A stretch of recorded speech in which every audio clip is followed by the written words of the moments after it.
نحمدہ ونصلی ونسلم علی سیدنا و مولانا محمد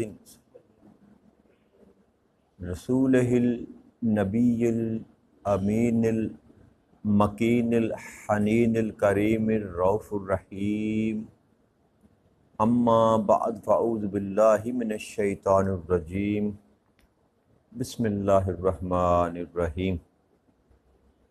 واجب الاحترام ساتھی اللہ تعالیٰ کا بے پناہ لطف و کرم اور اس کا احسان عظیم ہے کہ جس کی توفیق سے ہم اس کے ذکر کے لیے اس کے گھر میں جمع ہیں۔ آج ہم اللہ کی توفیق سے سورہ النساء کی آیت نمبر 172 سے اپنے سبق کا آغاز کریں گے۔ اس آیہ مبارکہ میں اللہ کریم نے ارشاد فرمایا لن یستنکف المسیح ان یکون عبدا للہ والملائکۃ المقربون ومن یستنکف عن عبادتہ ویستکبر فسیحشرہم الیہ جمیعا، کہ مسیح علیہ السلام ہرگز اس بات سے آر نہیں رکھتا کہ وہ اللہ کا بندہ ہو، اور نہ ہی مقرب فرشتوں کو، اور جو کوئی اس کی بندگی سے آر محسوس کرے اور تکبر کرے تو ایسے تمام لوگوں کو عن قریب اپنے پاس جمع فرمائے گا۔ اس آیہ مبارکہ میں رب کریم نے وہ جو میں نے گزشتہ نشست میں عرض کیا تھا کہ نجران کا ایک وفد آقا کریم صلی اللہ علیہ وآلہ وسلم کی بارگاہ اقدس میں حاضر ہوا۔ انہوں نے آ کر یہ کہا کہ آپ ہمارے صاحب کو برا کیوں کہتے ہیں، بلا برا کیوں کہتے ہیں؟ تو آقا کریم صلی اللہ علیہ وسلم نے کہا، فرمایا کہ کون ہے آپ کے صاحب؟ انہوں نے کہا کہ حضرت عیسیٰ علیہ السلام۔ آقا کریم صلی اللہ علیہ وسلم نے ان کے متعلق آپ نے فرمایا کہ کیا ان کے متعلق میں یہ نہ کہوں کہ وہ اللہ کے بندے ہیں؟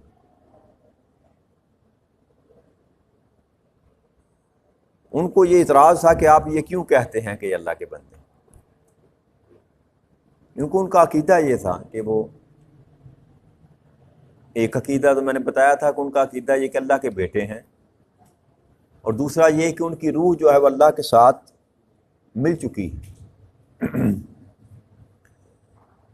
تو اس لیے وہ اس عقیدے کو قبول کرنے کے لیے تیار نہ تھے، جبکہ قرآن نے صراحت کے ساتھ کئی مقامات پر اس بات کی وضاحت کی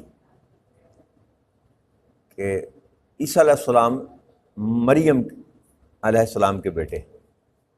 اس کا جواب اللہ کریم نے آیت کریمہ میں دیا۔ آقا کریم صلی اللہ علیہ وسلم نے جب یہ فرمایا کہ ان کے لیے اللہ کا بندہ ہونا اس میں کوئی آر نہیں ہے، تو یہ آیہ مبارکہ رب کریم نے پھر نازل فرمائی کہ مسیح اس بات میں ہرگز آر محسوس نہیں کرتے، وہ نہیں رکھتے اس بات میں آر کہ میں اللہ کا بندہ ہوں، اور نہ ہی مقرب فرشتوں کو اس معاملے میں کوئی آر ہے۔ تو اللہ کریم نے یہاں دو ہستیوں کا ذکر کیا، یوں کہہ لیجیے کہ دو مخلوقات میں سے ایک عیسیٰ علیہ السلام کا ذکر کیا انسانوں میں سے، اور پھر مقرب فرشتوں کا، وہ فرشتے جو اللہ کے قریب رہتے ہیں، اربوں خربوں فرشتے ہیں جن کی ڈیوٹیاں ہیں، کام کر رہے ہیں۔ آپ کے اور میرے ساتھ بھی دو فرشتے ہیں، اور زمین پر اور بھی بڑے فرشتے ہیں اس کائنات ارض و سما میں پھیلے ہوئے، اپنا اپنا اللہ کے حکم کے مطابق کام کر رہے ہیں۔ کچھ فرشتے ایسے ہیں جو اللہ کے قرب میں رہتے ہیں ہر وقت، ان کو مقربین کہا جاتا ہے، اللہ کے قریب رہنے والے۔ اللہ نے فرمایا کہ جیسے عیسیٰ علیہ السلام کو تم یہ سمجھتے ہو کہ وہ ان کو اگر بندہ کہا جائے تو آر محسوس کرتے ہیں یا آپ کو اچھا نہیں لگتا، تو عیسیٰ علیہ السلام تو محسوس نہیں کرتے آر، وہ تو اللہ کے بندے ہیں، وہ تو انسان ہیں، ان کو میں نے پیدا کیا، ایک ماں کے بطن سے پیدا کیا۔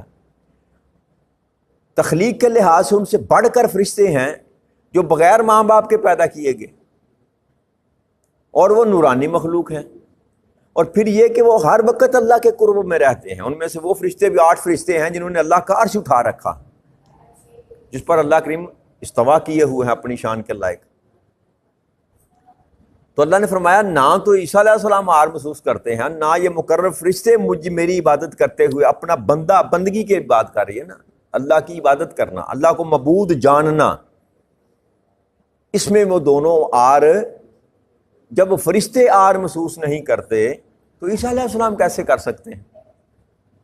میں نے عرض کی تھی نا، تحلیق کے لحاظ سے ان کو فضیلت حاصل ہے، ورنہ نبی افضل ہوتا ہے فرشتوں سے۔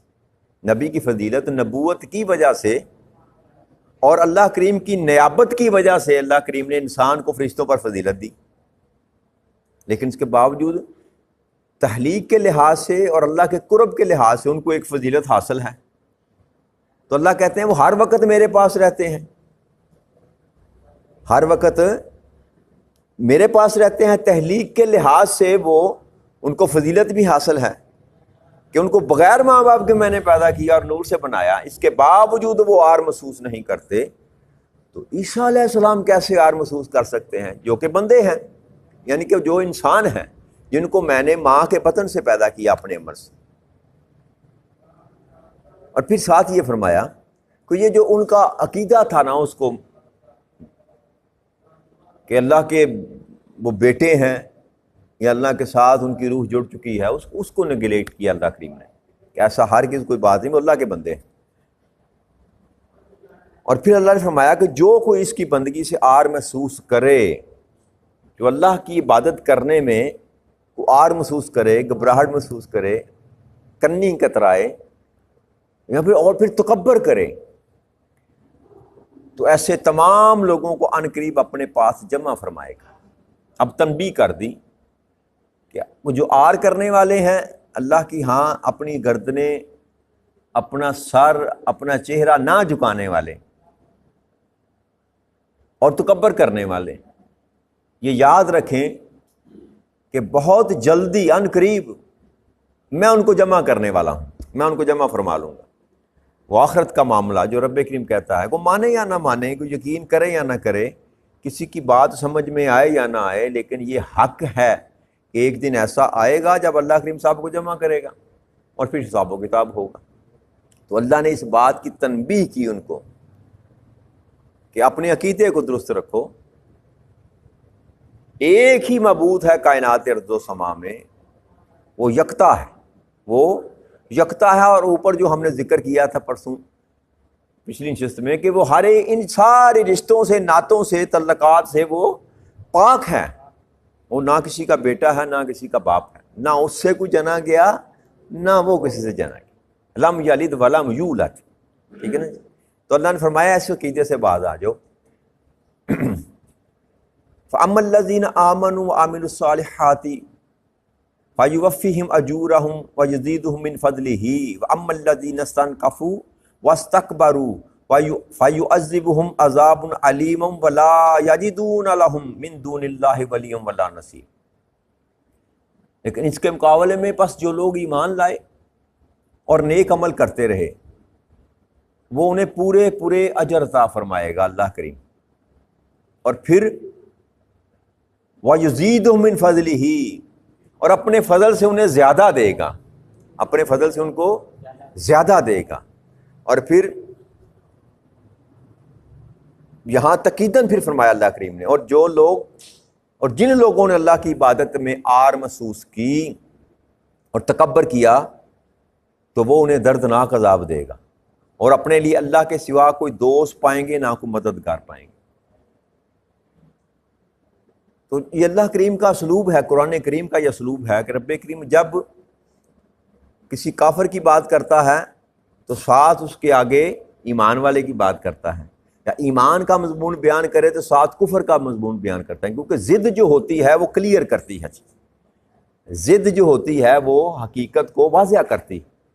جیسے اندھیرا روشنی کے ہونے کے لیے دلیل ہے، جی اندھیرا نہ ہو تو روشنی کی دلیل، تو ضد جو ہوتی ہے وہ وضاحت کرتی ہے۔ اسی لیے اللہ کریم جہاں کفر کو بیان کرتے ہیں ساتھ ہی ایمان کو بیان کرتے ہیں، جہاں جہنم کی بات کرتے ہیں وہاں ساتھ ہی جنت کی بات کرتے ہیں.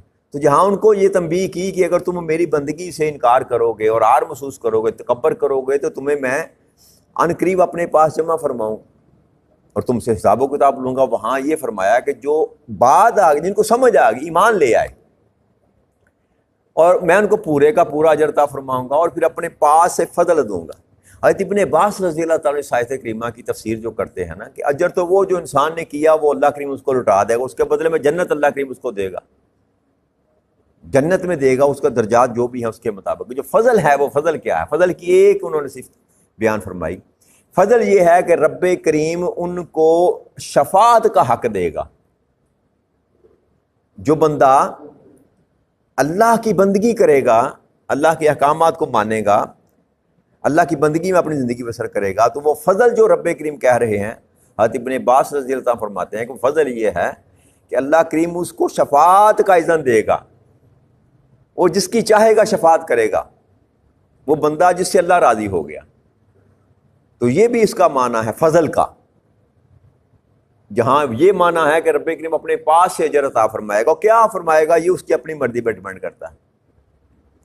کہ ممکن ہے انسان کے جتنے گناہ ہیں، کبیرہ ہیں، صغیرہ ہیں، کچھ ایسے معاملات ہو جائیں، کوئی عمل انسان کا اللہ کریم کو پسند ہو تو رب کریم وہ اپنے فضل کے تحت سارے گناہ اس کے مٹا دے. اس مالک ہے، وہ کر سکتا ہے اور وہ کرے گا انشاءاللہ. لیکن یہ ہے کہ انسان نافرمان نہ ہو. انسان نافرمان نہ ہو تو گناہ کبیرہ بھی رب کریم معاف کر دے گا. لیکن اگر نافرمان ہے، اگر یعنی کہ انسان کی نیت یاد رکھیے گا، جو فرمایا جاتا ہے نا کہ ہر عمل کا دار و مدار اس کی نیت پر ہے. انسان کے نیک اعمال کو اس کی نیت جو ہے بڑھاتی ہے، اس کا اجر بڑھاتی ہے، اس کا ثواب بڑھاتی ہے، اس کا مقام بڑھاتی ہے، اس کا مرتبہ بڑھاتی ہے. ہر نیک عمل کی اچھی نیت، اس کے پیچھے نیت جتنی خالص ہوگی عمل اتنا بلند ہوتا چلا جائے گا.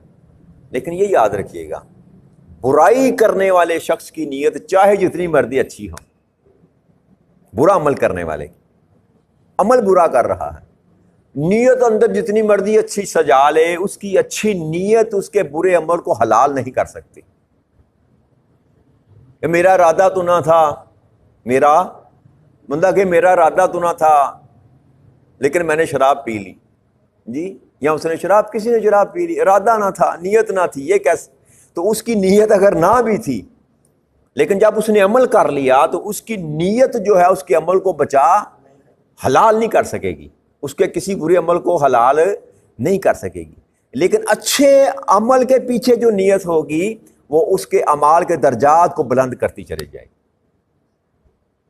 تو ایک معنی یہ بھی ہے کہ اللہ کریم جو ہے اپنے فضل سے کیا کرے گا، تو آپ کے اعمال کے درجات کو بلند کر سکتا ہے، یہ اس کی مرضی ہے. نیکی آپ نے ایک کی، آپ کو 700 گنا دے دے، 7,000 گنا دے دے، 7 لاکھ گنا دے دے، یہ بھی اس کا ایک فضل ہے. اور یہ بھی فضل ہے کہ جو چاہے وہ آپ کو وہاں عطا کر دے. کیوں؟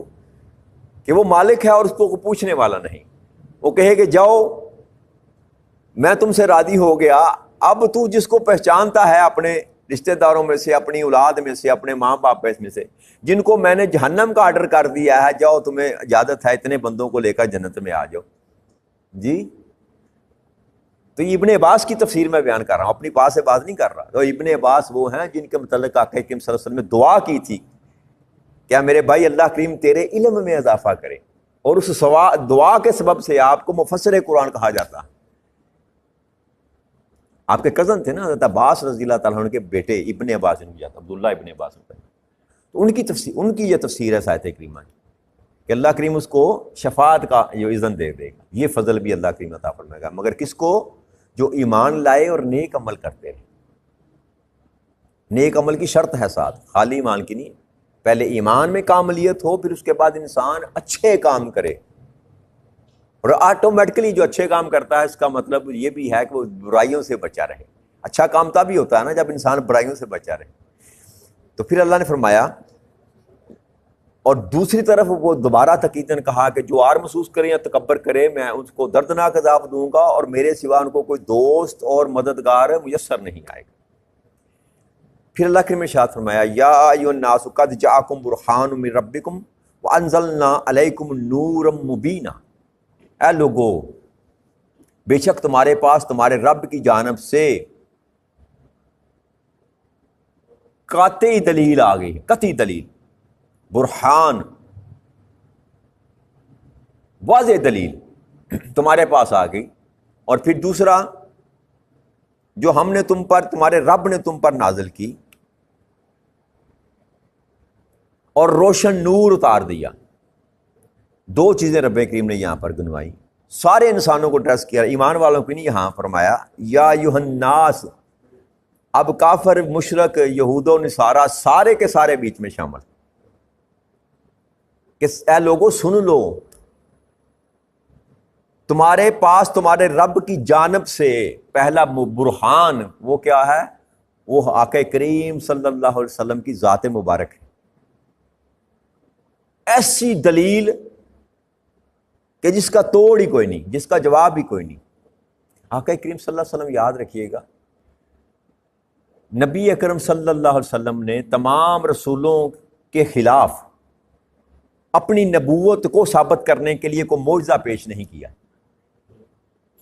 موسیٰ علیہ السلام نے ید بیضا، ہاتھ نکالا وہ سورج کی طرح روشن ہو گیا، عصا پھینکا وہ سانپ بن گیا، اور نبیوں کو معجزے عطا فرمائے۔ عیسیٰ علیہ السلام مردوں کو زندہ کرتے رہے، نبوت کے لیے معجزے عطا فرمائے، نبوت کی نشانی کے طور پر، نبوت کی دلیل کے طور پر۔ لیکن نبی اکرم صلی اللہ علیہ وسلم کی وہ ذات اقدس ہے کہ جنہوں نے اپنی نبوت کے دلیل کے لیے کوئی معجزہ نہیں دیا، اس لیے اللہ کریم نے برہان کہا ان کو۔ اتنی بڑی دلیل آپ نے کیا کیا؟ آپ نے اپنی زندگی کو پیش کیا۔ اور آیت کریمہ میں آتے ہیں نا، یونس آیت نمبر، سورہ یونس کی آیت نمبر 16،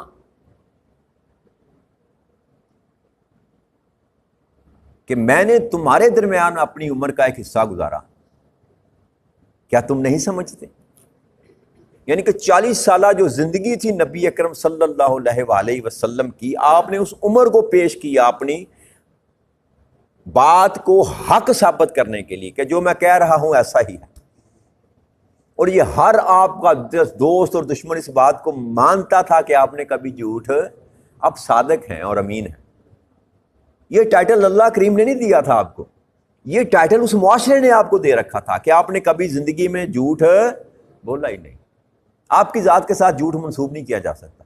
آپ نے بطور دلیل اپنی زندگی کو پیش کیا، اور یہ اتنی بڑی دلیل ہے کہ کائنات ارض و سما میں کسی بھی ہستی نے یہ دلیل پیش نہیں کی کہ مجھے دیکھو 40 سال میں نے تمہارے درمیان گزارے، لڑکپن بھی، بچپن بھی، جوانی بھی، جی کوئی عیب تلاش کر کے دکھاؤ میری زندگی میں، کوئی کمی، کوئی کجی تلاش کر کے دکھاؤ۔ اللہ نے اتنا خوبصورت اپنے محبوب کو پیدا کیا، ہر محاذ پر کامل پیدا کیا کہ دشمن بھی چاہتے ہوئے بھی آقا کریم صلی اللہ علیہ وسلم کی ذات اقدس میں کوئی عیب تلاش نہ کر سکا۔ اس لیے اللہ نے فرمایا کہ تمہارے پاس میں نے جو بھیجا وہ برہان بھیجا، اپنے محبوب کی ذات کو برہان بنا کر بھیجا۔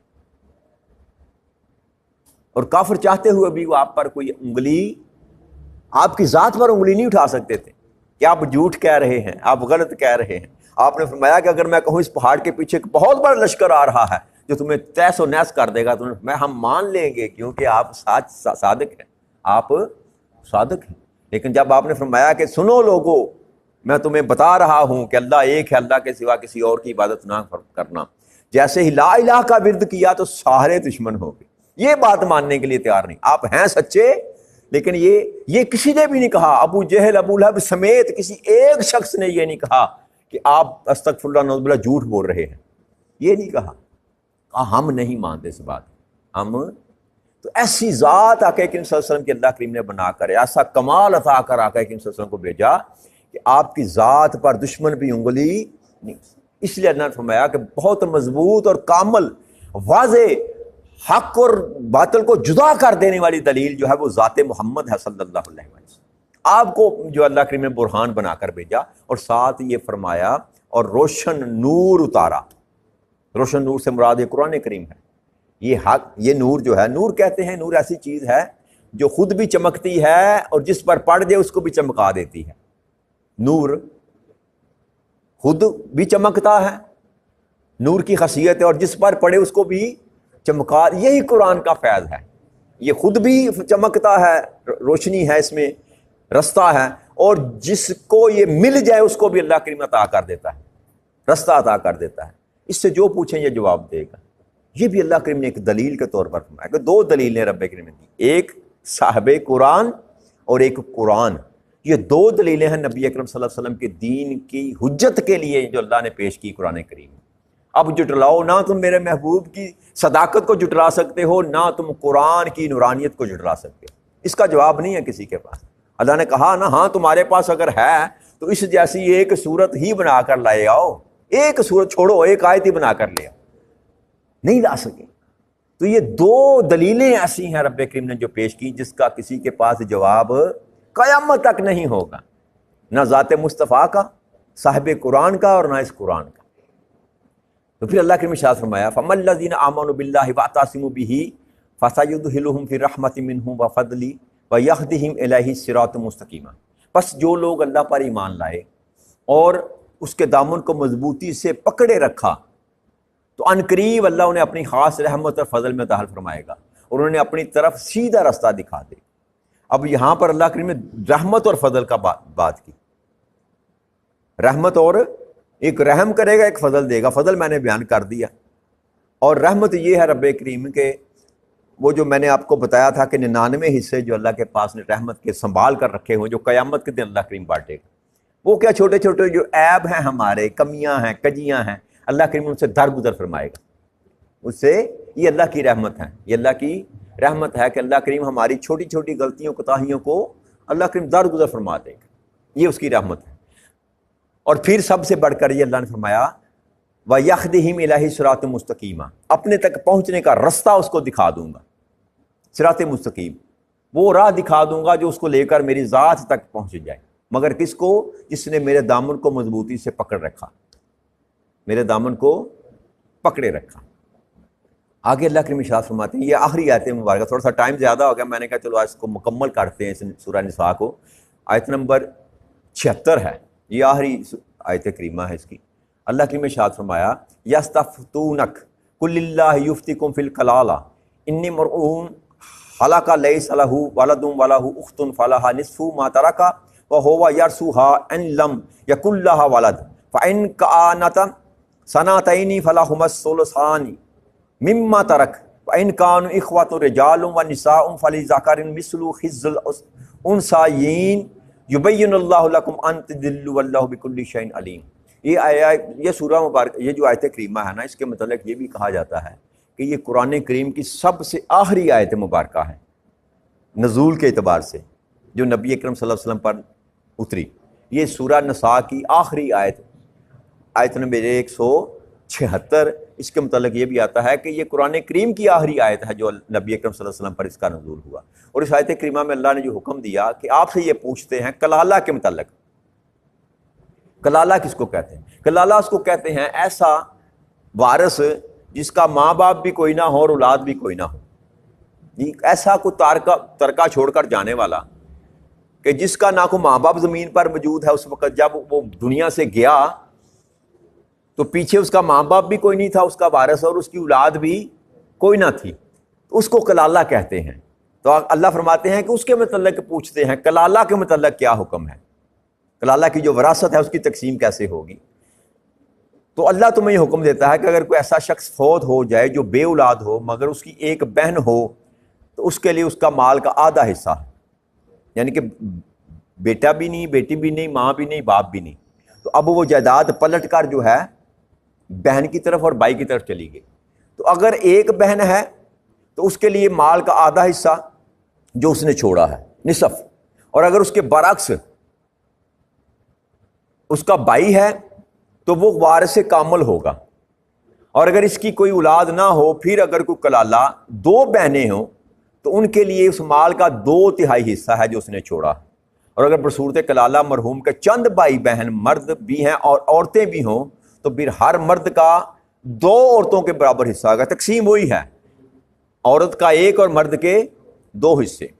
اور پھر اللہ نے فرمایا اللہ تمہارے لیے احکام کو کھول کھول کر بیان فرما رہا ہے تاکہ تم بھٹکتے نہ پھرو، اور اللہ ہر چیز کو خوب جاننے والا ہے۔ یہ سورہ نساء کی آخری آیت مبارک، اس پر ہم پہلے بھی گفتگو کر چکے ہیں، اور میں نے آپ سے عرض کی تھی کہ یہ تقسیم کا جو وراثت کا طریقہ کار ہے نا، یہ کیس ٹو کیس ہوتا ہے، اس پر لہذا اس پہ زیادہ گفتگو میں نہیں کرتا، یہ لمبا سبجیکٹ ہے، جیسا کیس ہوتا ہے اس کے مطابق جو حصے جو ہیں وہ تقسیم کیے جاتے ہیں۔ اللہ نے بس قانون ایک وضع کر دیا کہ جہاں بھی تقسیم ہوگی وہاں پر مرد کا حصہ عورت سے 2 گنا ہوگا، چاہے باپ کی وراثت میں سے ہو چاہے کلالہ ہو، بھائی کی طرف سے وراثت آئے کسی اور طریقے سے بھی آئے، مرد کے حصے 2 ہوں گے، عورت کا 1 ہوگا۔ تو یہاں پر سورہ نساء ہماری مکمل ہوتی ہے۔ اللہ کریم نے اگر چاہا تو اس سے آگے ہے سورہ المائدہ ہے، 5ویں سورہ مبارک، اللہ کی توفیق سے اس کو کل شروع کریں گے۔ وما علینا الا البلاغ المبین۔ السلام علیکم ورحمۃ اللہ وبرکاتہ۔